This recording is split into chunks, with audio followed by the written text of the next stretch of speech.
महाराज जी, सैनपुर का आपने नाम लिया। जब आप इसका अभ्यास कर रहे थे तो क्या आपके जीवन में कोई ऐसा अनुभव हुआ कि कोई संत भगवान ऐसे दर्शन प्रकट में? एक दिन हम वहां, बहुत गरीब स्थान है, आज भी जाके कोई देख ले, बहुत बड़ा जंगल है। अब तो कुछ थोड़ा शोभन सरकार ने निर्माण करवा दिया था, नहीं तो झोपड़ी या मिट्टी की और ऐसे लकड़ी की पटी हुई कुटिया और सांप बिछी। कितने सांप, शाम के ऐसे देखो तो फड़कारे घूम रहे, बिच्छू। वहां लोग आते नहीं, कोई घाट नहीं है, बिल्कुल गंगा के किनारे कच्चे स्थान पर, और बड़े विशाल विशाल वृक्ष जंगल है। वहां 2 रोटी और अरहर की दाल 24 घंटे में एक बार मिलती थी। एक पुजारी जी थे जो बना देते थे, जो 2-3 संत रहते थे उनको वो दे देते थे। 2 रोटी सिर्फ, 12 महीना कोई फल, मीठा, चाय, नाश्ता, कहीं कुछ नहीं, रुपया पैसा ये सब कहीं कुछ नहीं, बस 2 रोटी, गांव से आटा और अरहर की दाल 1 कटोरी। अब वो 24 घंटे में आपका जब मन होता पाओ, तो 2 बजे दिन में पाते थे।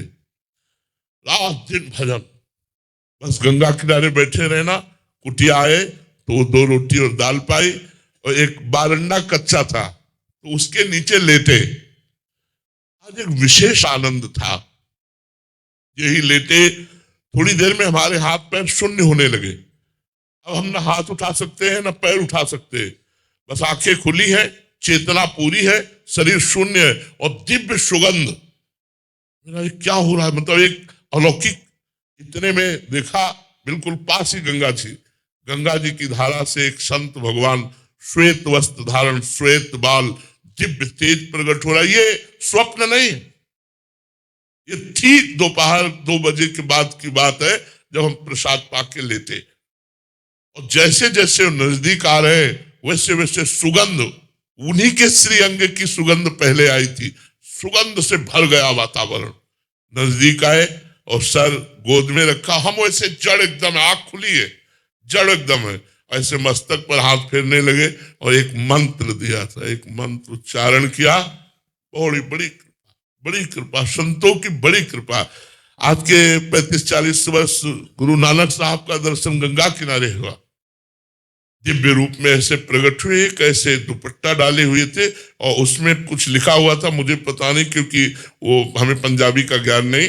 एक ऐसे पट्टा सा पड़ा था और उसमें कुछ लिखा हुआ था, और बस ऐसे मुद्रा में बैठ श्रीचंद जी का दर्शन हुआ। बड़े बड़े महापुरुषों का, संतों का कृपा पूर्वक दर्शन नाम के प्रताप से होता है।